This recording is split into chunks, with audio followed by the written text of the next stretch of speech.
Ja, mamma, jeg skjønner det, men altså, vi er på en øy. Det er verdens tryggeste sted.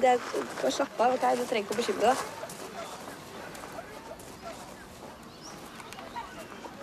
Ja, men... Nei,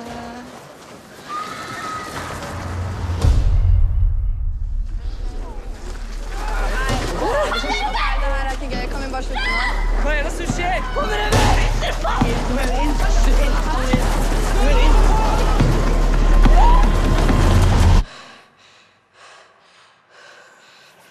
But I see your true colors shining through.